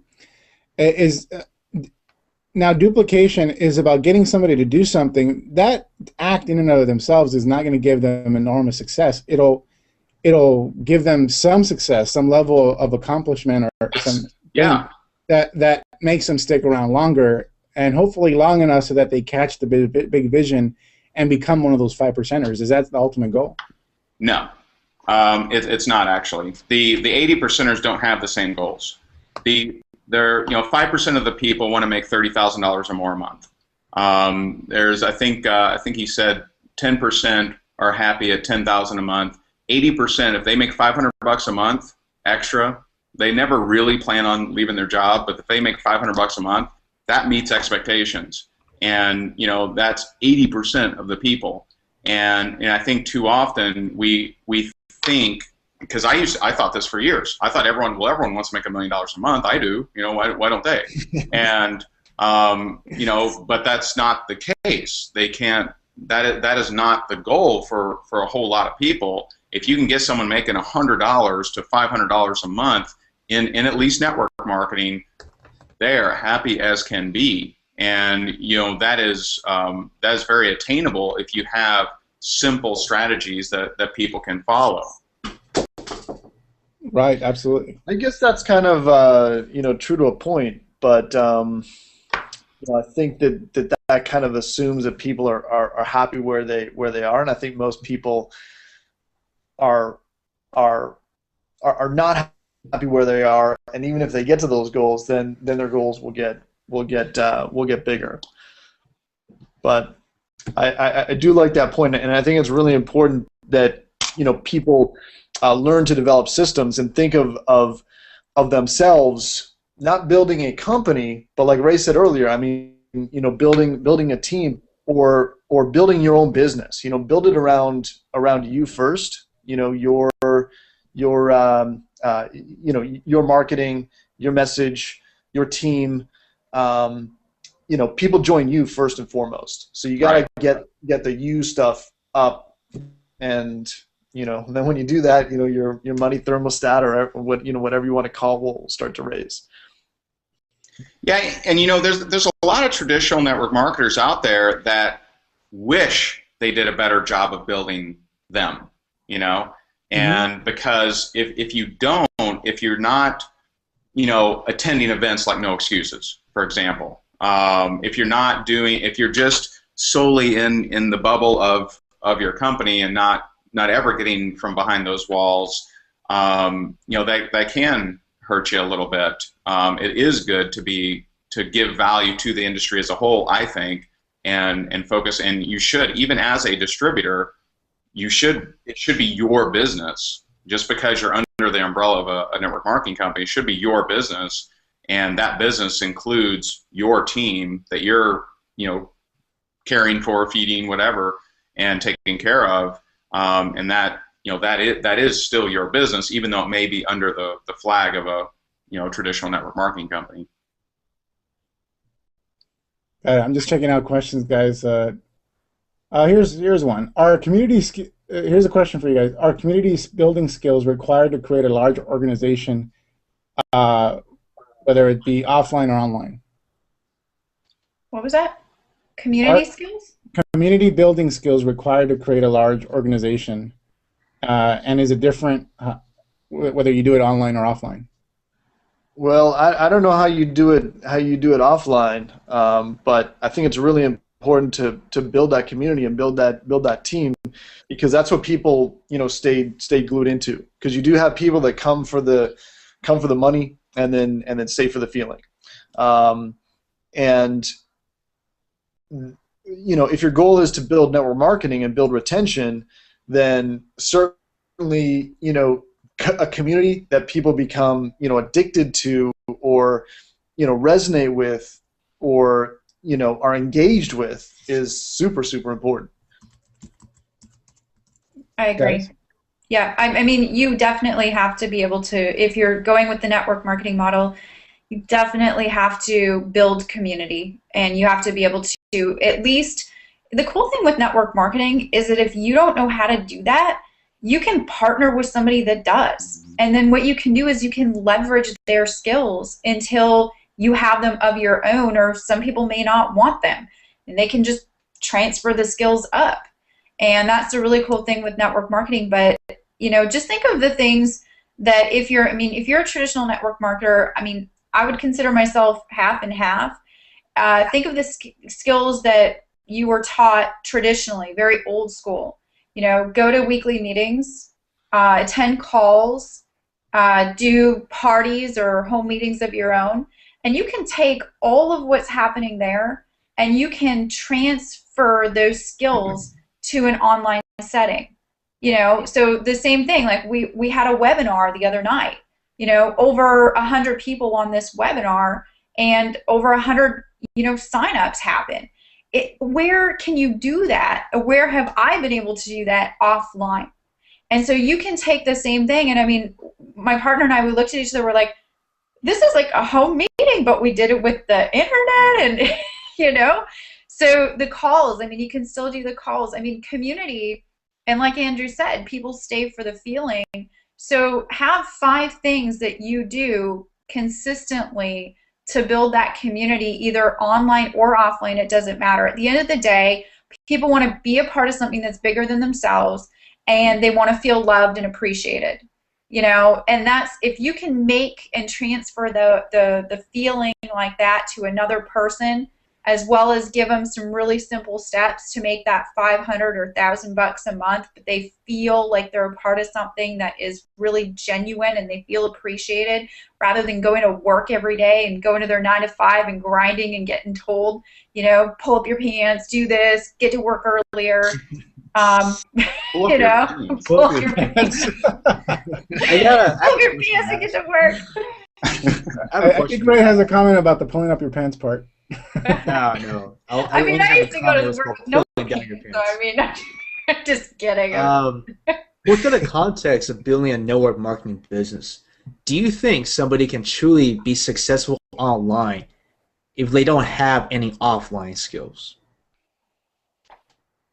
Yeah, absolutely. I do it because you can build a community, you know, through, you know, like a lot of leaders nowadays use private Facebook groups, and Sure. people feel that they can, you know, plug into that. You know, I've always said that, you know, you can build online or offline. I just personally, this is just my personal opinion, I don't believe you can build a successful network marketing business without the telephone. That's just my personal opinion. Well, some people would disagree with that. That's offline, right? So that's offline. Is that offline? Yeah. Is Well, that you're- offline? I don't know. Offline You're is on a landline. what? You're not offline. You're on a Like landline. when you say offline, I imagine Starbucks, hotel meeting, home meetings, etc. Okay. I guess I think phone skills is offline for me. yeah. Anything that requires one-to-one, either real person belly-to-belly interaction, or some sort of one-on-one interaction where I'm actually in real time. Damn it! Now I'm confused. No, Yeah, no, man. I mean, you know, I think- here's what happens. Even, you know, leaders, even internet marketers, all right, when they're fired up about something, what do? They call the other internet marketers that they know that also hate warm market, right? So they conflict themselves immediately when they have something that's hot, or, you know, the next big thing. They pick up the phone, or they one-on-one communicate with all their other internet marketing friends that also hate warm market. That is their warm market. And so if you're asking, is there a way to not do one-on-one anything and build a network marketing business, I would say no. Agreed. Because at some point, me as a leader, I'm going to say, dude, you're not going to reach out to me? I've put 10,000 people into your company. You're not even going to call me or anything or email me? You know, I think maybe the distinction, I just had a thought here. Online is more about it's a one-way interaction. When people are online, they're not at risk. They're not being vulnerable to questions, to people challenging authority. I'm behind the sales page. I write, you listen, you read. You don't have opportunity to reach out to me right now. On basically, let's say a webinar where most of the time it's, you know, no questions. I'm not going to be put on hotspot. There's no personal connection. I choose if you want to take your questions. On a one-on-one phone call, so I consider offline, which might be a misnomer. Then you're on the spot. You're there. You know, there's no layers of the internet. There's nothing. You're bare bone. You're real. You're authentic, and you have no place to basically run or hide. I think that's where a lot of people's fears come from, which is why it goes back to conversation. People go online out of fear of being challenged, of having to be real, of having to be put on the spot, having to say things that are not scripted. So maybe that's the distinction for me between online and offline. Yeah, I think I'm back, guys. You can see me now. Yeah, there's the door. There's difference between skills and tactics, and it's the same confusion that Eric Worre had last week when he said Google AdWords was a skill, Facebook was a skill. These are tactics, because fundamentally what we're doing is applying what we know about sales and psychology and the scientific marketing side of things, and applying it to a different medium. With home meetings, with the difference between a home meeting and a webinar, there are some differences, but fundamentally there's a certain underlying skill set that you can take to any one venue. From if you're speaking in front of a stage, you're speaking in front of people on a webinar, there are some differences, but fundamentally you're taking the same skill sets and applying it to in a different way. Like Andrew Murray said, he didn't like the home meeting stuff, so he opted for the webinar to be his venue for an audience. You still have an audience in both scenarios, and you still are essentially fundamentally using the same skills. Just the tactic is changing, and so I think that's where the parallel would be. So I'd say what we define as offline skills, what Ray's talking about, is essentially ultimately those interpersonal, interrelationship skills that we're able to that can come through a webinar. I've seen some amazing closers, and Sieg and Aaron Rashkin being a couple who use webinars but still engage with their audience. They still bring those people out. They have 20 people on a call, and they'll recruit like the majority of the people because they bring all those people into a live conversation, but they have the skills on how to control that conversation. Versus an internet marketer may not have that skill, therefore they kind of filter the questions and not have that type of live interaction for fear of doing something wrong. But they're obviously very skilled at this way of building, and I would say that's more in line with what would happen in a home meeting interaction with these types of webinars, where you actually bring people out and there's a live, unfiltered interaction. What do you guys think? Well, I think at the whole, I mean, Daniel mentioned it earlier that online marketing in a lot of ways caters to weakness. So you have these people that are that don't want to pick up the phone, that don't want to sell, and I think that in a lot of ways that's kind of problematic because at the end of the day, the people that are going to be successful are going to move out of their comfort zone. They're going to connect with other people. They're going to, go out of their way to, go to events, to meet people, to connect with other leaders, to build their business. And you really need to look at if you're willing to do that, then just embrace it and, just do it all in. Right? And I think that there's a difference between making sales and recruiting than team building and actually, keeping the movement, keeping the residual movement happening. And, and it all really boils down to, because I know top recruiters that are out there getting the awards for recruiting, and that's great, but recruiting is one step of the process. It's duplication after that and team building after that. And I think that it really boils down to, even if you're just doing affiliate marketing where you make a sale here or a sale there, or you're getting on the internet and putting something in front of somebody where they have to make a decision to trust you enough to put in their credit card, there has to be like a huge level of relationship building strategy or communicative strategy right in place to actually get the message across to the other individual. But it depends on what business you're building and how far you want to take it into the future. I mean, I know myself as an internet network marketer, I would consider myself as an internet marketer to have a very small list compared to all of these big dogs out there with tens of thousands of people on their list. But because there's a good level of communication and a good level of relationship there, because I'm not afraid to step out and reach out to my list, that I can get more sales out of a small list just based on having that good communication and strong relationship building skill set, I guess you could say. So you can take your tactic and then mix it with your relationship skill set, and if you can do that, you can marriage them together. You can work less and earn more. Mm-hmm. Now, guys, I want to. So we hit the 90-minute mark, and I want to wrap things up. So real quickly, I want to make some points, and then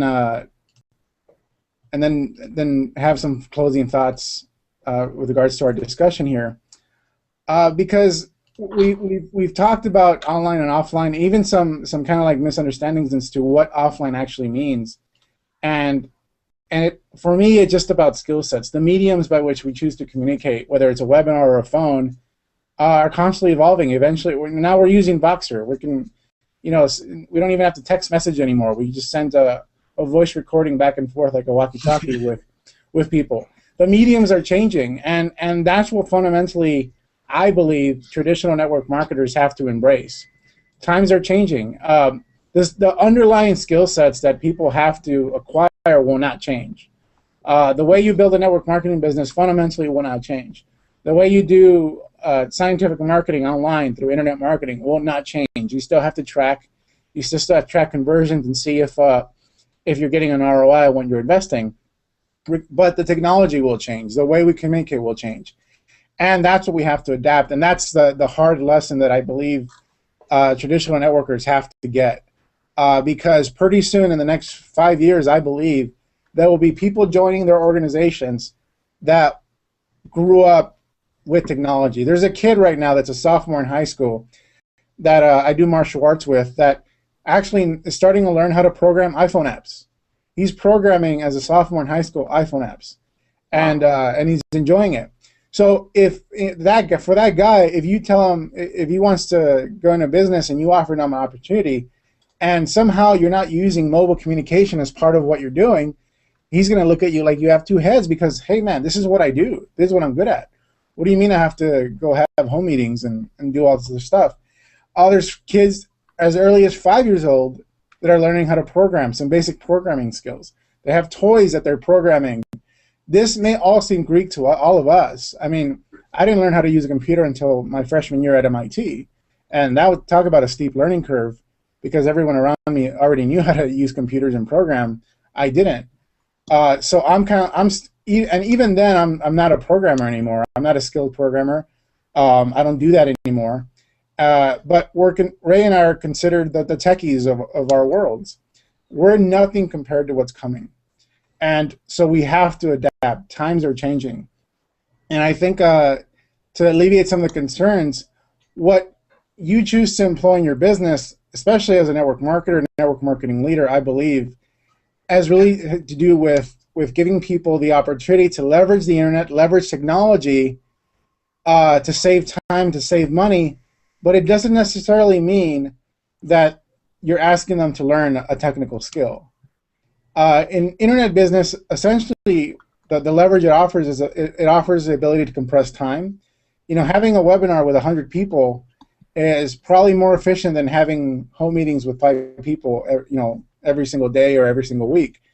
And it should make building a business easier and more efficient. The skills remain the same, but we're leveraging technology in order to help us accelerate our results.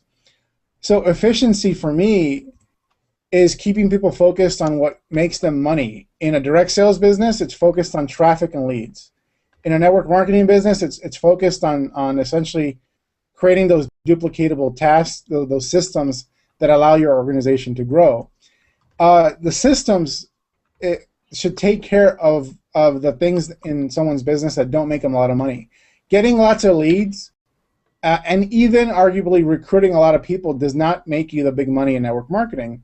So if you have a way to generate leads for your team so that you can keep your team focused on what's bringing in the cash, then that's the ideal situation. Not that that happens all the time.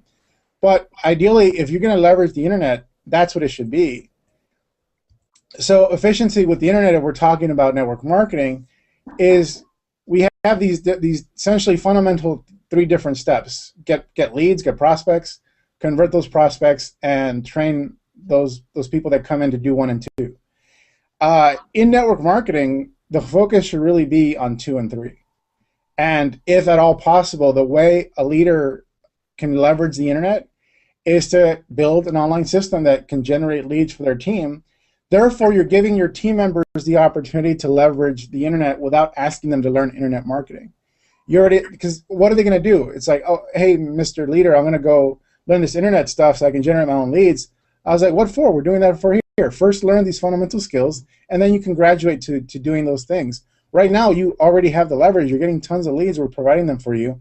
Why go to the internet? So you're solving the problem before they have an opportunity to bring it up. I mean, but there will always be those 5%ers that will say, I want to learn how to do it anyway. That's fine. Those are the leaders.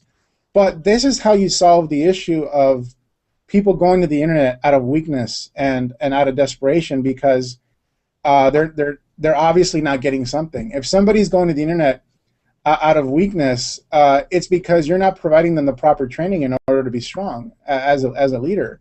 That was certainly the case in my case. I wanted the internet because I was sick and tired of being told, it's not selling, it's sharing. You literally have trainings. They call it trainings, but what they're telling people is like, drink it, feel it, share it. That's the training. Those are the 3 core steps. Drink it, feel it, share it. That is not training. And that's when you have people going to the internet seeking other things because you're not teaching them actual skills. So if you're a serious network marketer, serious network marketing leader, you'll create some systems. This is an oversimplification. Obviously, it's more nuanced than this. But I hope I'm getting my point across. And as a direct seller, if you're doing direct sales, like 100% commission type of model, keeping your people, what David Wood has done in his business, whether you like it or not, is brilliant because he got people focused on one thing and one thing only, getting lots of traffic and leads. And so he kept his reps focused on one, and he took care, as a leader, he made himself responsible for steps 2 and 3. And that was the brilliance of what he created, and that's why he grew so quickly. And if you're building direct sales, and this is the lesson for any company that's in the direct sales market, there's a lot of competition now in the high commission space, is the fewer things you're asking of your people, the better. But not more importantly, getting leads and then the networking skills that it takes in order to do steps 2 and 3 are two different disciplines. And so don't ask your reps to learn 2 disciplines at the same time.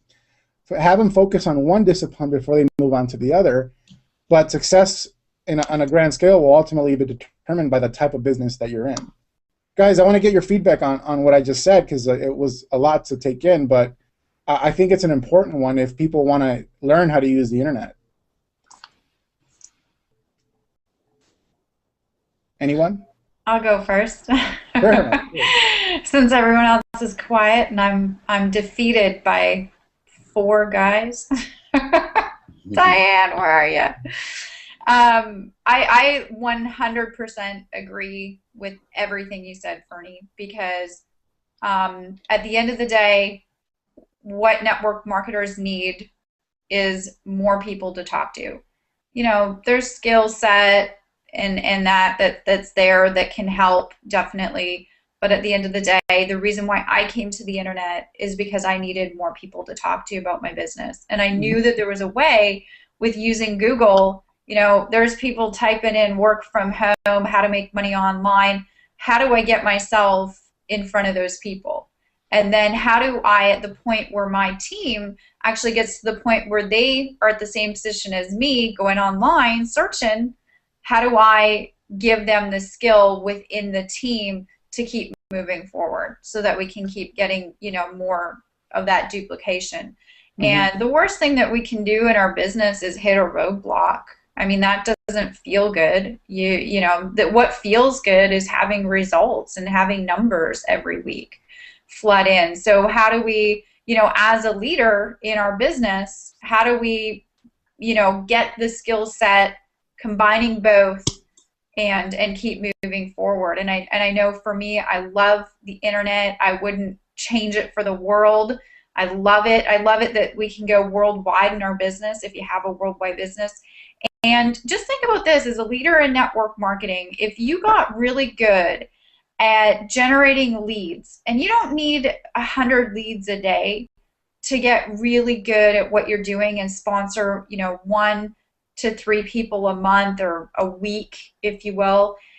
If you get really good at just mastering the mundane, but just getting a few leads in every day that you can connect with and that you can share also with your team. If you get really good at generating leads, you can have like a lead share program for your team. So your entire team doesn't have to worry about, never running out of people to talk to. And that makes you as a leader more sought out to want to work with. Mm-hmm. So think about the skills that you can have. And this isn't, this is a more high level, conversation that we are having, but just think about the endless possibilities of using the internet. Think about, instead of having to train a new rep and go over an hour-long training with everybody that comes in your downline, that you could have a training site built with videos, and they're of you training your team. So your training never gets watered down as well as you keep building in depth. And that's called leverage. So rather than coming onto the internet because out of weakness that we're talking about, because you lack some skills that you're trying to find on the internet, you know, use it as leverage, use it as a tool to help you get the edge in your business and really make that 6-7 figures that you're looking to make. And definitely embrace it, because you know, it's the 21st century, and like, you know, Ferny said, it's going to get even more wild from here as far as the internet goes, and we need to be, as leaders, prepared for that, not scared of that at all. Yeah. So any other comments? We're going to wrap things up pretty soon, but yeah. go for it, Ray. I mean, I agree with what Tanya was saying, and you know, I mean, you have to wonder, like, if network marketing was back, you know, before Alexander Graham Bell, would there be people arguing using the phone too? You know what I mean? And I mean, I have quit network marketing companies. You have to ride your horse. Yeah. They're trying to use this fancy contraption. It'll never work. It's not duplicatable. You know, and so I mean, I have quit network marketing companies that didn't allow online marketing, and I just don't get it, because that's the way people communicate now. I mean, my mom has a Facebook page, you know what I mean? Not a page, but a profile, and it's like, you know, to just say no internet, fire bad, you know, it's just not. It's silly. It's silliness. You know, so teaching people that there is an unlimited lead source, unlimited lead sources out there. With the different social media, with blogging, and that's not even talking about marketing. That could just be active prospecting. You know, just embracing that, I think makes a whole lot of sense. You know, and so I'm pro internet marketing. I think a lot of people can get confused, but they get confused offline too. You know, they get confused driving through a mall. And but you can be a leader and teach people how to communicate with other human beings using the internet, and I embrace that, man, for sure, no doubt. Awesome, man. And so this leads us to another point, because we're way past the internet now. Now we're into mobile marketing, and that's why our new speaker for No Excuses is a gentleman by the name of Brian Underwood. And this guy is responsible for all the text messages you guys been getting, whether spam or legitimate, about a new company that just launched. And but before any of that happened with this movement that's essentially built a company of basically 250,000 people in a matter of a week, Brian is an expert at mobile engagement, and He's had a company called iSig, which was a direct sales company, and provided text messaging service and mobile marketing services that have been responsible for his wealth and the wealth of many other people. So Brian will be teaching at No Excuses on how to boost sales, boost recruitment through mobile engagement. I would say this internet discussion about good or bad is silly, because we've already moved on to mobile. Everything's shifting to mobile. Most internet marketers are shifting mobile. So internet is like a given. It has to be a part. It's like the phone. It's just there, and you can't ignore it. And now technology is moving so fast, we have to now embrace this new way of communication. And I'm not even talking about mobile apps necessarily, because Brian is more fundamentally, how can you communicate with your entire team in a more effective way than just email? How about text marketing? But how do you do text marketing without pissing people off? Because obviously text marketing is a very personal way of communicating with somebody. How do you communicate through that medium without making people upset? So Brian will be talking about that, and so he's our new speaker for No Excuses Summit. You should be very excited, because not only are we on the bleeding edge of everything internet related, now we're on the bleeding edge of mobile. So bottom line, guys, you have to get your tickets tonight. Room block expires tonight at midnight. The discount is lifted tomorrow night, so you still have some time if you think you can get a room elsewhere. But MGM is sold out after tonight. I guarantee you that. So, like I said, breakdown of what you're getting at No Excuses. You're getting the event tickets, breakout sessions, trade show, No Excuses 1 and 2 recordings. So go to noexcusessummit.com. Make that commitment. Everything we had a very high level conversation here with our panelists. But if you want, someone asked some very detailed questions, and I'm sorry we can't get to some of those detailed specific questions because that's not the type of conversation we're having. It's like, how do you blog? How do you set up WordPress? That's not the type of conversation. You want those detailed answers to your questions, you get to No Excuses. And you can ask those questions and any other questions you have directly from these leaders that are on this panel and the 25 other industry badasses that will be there. So get your tickets right now. You know our guarantee. We will see you there. And I just want to give some closing thoughts from our panelists here, and switch the camera back on myself so that I can see everybody.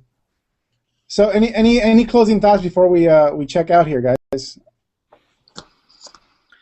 Well, I will say, the key to really building a business is I like the honeycomb approach. Where you basically have to take these different things, take these systems, take this traffic generation, take this community building, and people will put that together in a different way. It's just got to work for your business, and that requires some real kind of connection with other leaders, like Ray and I know Tanya. I mean, I know they both use like Infusionsoft.